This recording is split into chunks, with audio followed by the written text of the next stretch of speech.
నమస్తే. మనందరి mirror TV చూసేటువంటి మా ప్రేక్షక దేవుళ్లకు, తెలంగాణ రాష్ట్రంలో ఉన్నటువంటి నా అన్నలకు, అక్కలకు, తమ్ముళ్లకు, ఉద్యమ వీరులకు, కవులకు, కళాకారులకు అందరికీ శనార్థి. మరి ముందుగా అందరికీ తెలంగాణ అవతరణ దినోత్సవ శుభాకాంక్షలు.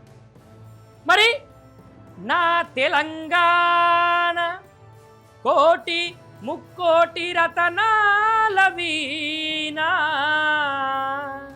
నా తెలంగాణ.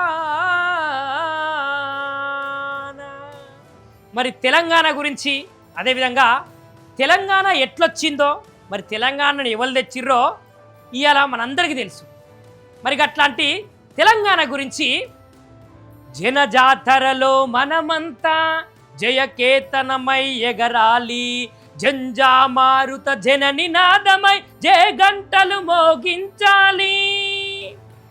ఒకటే జననం ఒకటే మరణం, ఓ జీవితం అంటే జనమే మననం.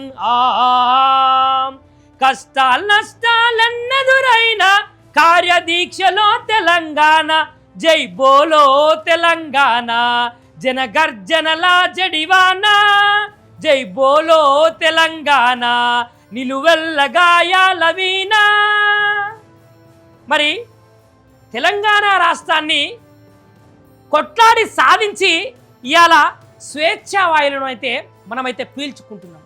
మరి నేనేదో పెద్ద తెలంగాణ గురించి చెప్పడానికి కాదు, కానీ తెలంగాణ ఎవరు సాధించిర్రు, తెలంగాణ సాధన కోసం ఎవరు పోరాడిర్రు, మరి చావు నోట్లో తలకాయ పెట్టి కేసీఆర్ సచ్చుడా తెలంగాణ వచ్చుడా అనే నినాదం మీద జూన్ 2వ తారీఖు 2014 సుమారుగా 11 రోజుల ఆమరణ నిరాహార దీక్ష తరువాత అయాళ్ళ ఇదే జూన్ 2వ తారీఖు తెలంగాణ అధికారికంగా మనకు వచ్చిన రోజు.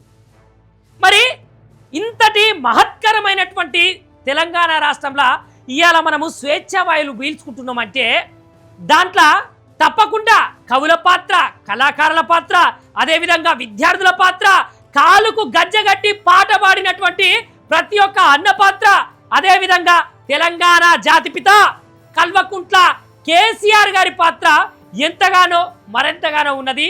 ఇది మన చరిత్ర, మన అస్తిత్వం.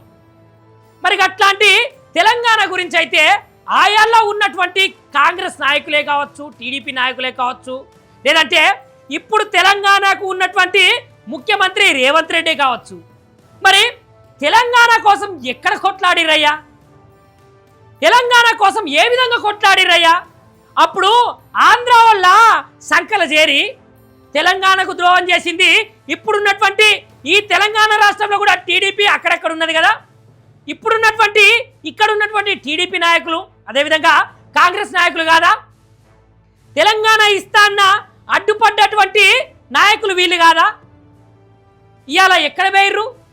ఏ ఒక్క మంత్రి అయినా, ఏ ఒక్క ఎమ్మెల్యే అయినా, లేదంటే తెలంగాణ రాష్ట్ర ముఖ్యమంత్రి రేవంత్ రెడ్డి అయినా ఏ టెంట్ల కిందనన్నా కూర్చున్నారా, చెట్ల కిందనన్నా కూర్చున్నారా, నిరాహార దీక్షలు చేసిర్రా, లేదంటే ఆమరణ నిరాహార దీక్షలు చేసిర్రా? ఏం చేసిర్రు? ఏం చేయలేదు. ఇవాళ సరే పార్టీకి మనకు సంబంధం లేకున్నా కూడా అల్టిమేట్గా తెలంగాణ యువతకు కావాల్సింది తెలంగాణ. మరి ఈ తెలంగాణ మీద ఆంధ్రుల పెత్తనం ఏంది అని చెప్పేసి నీళ్ళ కోసం, నిధుల కోసం, నియామకాల కోసం కదా మనమందరం కలిసి కొట్లాడి సాధించుకున్నాము. అవును, తెలంగాణ ఉద్యమకారులలో నేను కూడా ఒకని. నేను కూడా అయాళ్ళ ఇంటర్మీడియట్ చదువుతున్నా. నాతోటి అన్నలు, నాతోటి ఉపాధ్యాయులు, నాతోటి విద్యార్థులు అందరూ పోతుంటే ఆ వెనుక నేను కూడా పోయినా, సమ్మేళనలో పాల్గొన్నా, నిరాహార దీక్షలలో పాల్గొన్నా, రాస్తారోకలలో పాల్గొన్నా. మరి మాకే, మా యువతకే ఇంత రక్తం మరిగిపోయింది అయాళ్ళ. మరి ఇదే తెలంగాణలో ఉండి తల్లి పాలు తాగి రొమ్ము మీద దండినటువంటి నాయకులు ఏడికి పోయిర్రు? ఎందుకు తెలంగాణ, మాకెందుకు తెలంగాణ, ఎందుకు తెలంగాణ అని ఎందుకన్నారు? ఇంకొక సామెతల్లా పేనుకు పెత్తనం ఇస్తానంట నెత్తంతా కొరిగిందట. మరి సీఎం రేవంత్ రెడ్డి గారు అయితే ఈ తప్పకుండా తెలుసుకోవాలి. తెలంగాణ వచ్చిన తర్వాత కానీ, తెలంగాణ రాకముందుకు కానీ తెలంగాణలో నీ పాత్ర ఏమున్నది, ఈ జనానికి అనే విషయం అయితే జనాలారా తప్పకుండా అర్థం చేసుకోవాలి. ఇంకొక విషయము, మరి తెలంగాణ తెచ్చింది గీలన, తెలంగాణ జాతిపిత గీన అని చాలామంది మాట్లాడారు కదా.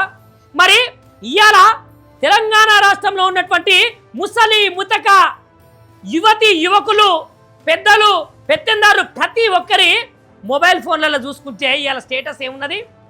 తెలంగాణ సాధించింది కల్వకుంట్ల చంద్రశేఖరుడు, మాజీ ముఖ్యమంత్రి, తెలంగాణ మొదటి ముఖ్యమంత్రి కల్వకుంట్ల చంద్రశేఖర్ రావు కేసీఆర్ గారు. ఎవరి స్టేటస్ చూసినా సుమారుగా నాకు ఒక 1000 నుంచి 1500 2000 స్టేటస్లు వస్తాయి. ఎవరిలాట చూసినా తప్పకుండా తెలంగాణ తెచ్చింది బిగ్ బాస్, తెలంగాణ జాతిపిత కేసీఆర్ అని వస్తున్నదా, లేదంటే రేవంత్ రెడ్డి వస్తున్నదా, వాళ్ళ ముఖ్యమంత్రి, వాళ్ళ మంత్రి, లేదంటే టీడీపీల పేర్లు వస్తున్నాయా? నిజం దాగినా దాగది. అరచేయిని అడ్డుపెట్టి సూర్యుడిని ఎవ్వలాపలేరు. అలాంటిది తెలంగాణ ఎన్ని రోజులు ఉంటుందో కేసీఆర్ గారు తెలంగాణకు చేసినటువంటి మేలు అన్ని రోజులు ఉంటుంది. ఇలా కాళేశ్వరం ఎవరు కట్టిర్రు, ఇలా సెక్రటరేట్ ఎవరు కట్టిర్రు, ఇలా రైతు బంధు ఎవరు తెచ్చిర్రు, అమరవీరుల స్తూపం ఎవరు కట్టిర్రు, ఇవన్నీ చరిత్ర మర్చిపోతుంది అనుకుంటారా? చరిత్ర చెరిపేస్తే చెరిగిపోదు రేవంత్ రెడ్డి. ఇవన్నీ నువ్వు తప్పకుండా తెలుసుకోవాలి. చరిత్ర పుటాలల్లా నిలిచిపోయినటువంటి మొగోడు మునగాడు మహనీయుడు కేసీఆర్. మరి అట్లాంటి కేసీఆర్ గురించి ఎన్నెన్ని మాటలు మాట్లాడినావు, అయినా నీ మాటలు ఎవరు పట్టించుకుంటారు కానీ తెలంగాణ రాష్ట్రంలో. మరి ఇదుల్లా ముఖ్య ఉద్దేశము. ముందుగానైతే తెలంగాణ ఆవిర్భావ దినోత్సవం శుభాకాంక్షలు అయితే అందరికీ చెప్పుకున్నా కదా. ఇప్పుడు కూడా జై బోలో తెలంగాణ, జై కేసీఆర్ అనే నినాదం మీదనైతే మనం అందరము తప్పకుండా మళ్ళొక్కసారి మాట్లాడుకోవాల్సిన, మళ్ళొక్కసారి యాద్ చేసుకోవాల్సిన రోజు ఇది కాబట్టి ఇవాళ నేను మాట్లాడుతున్నా. అందరికీ నమస్తే, అందరికీ శనార్థి.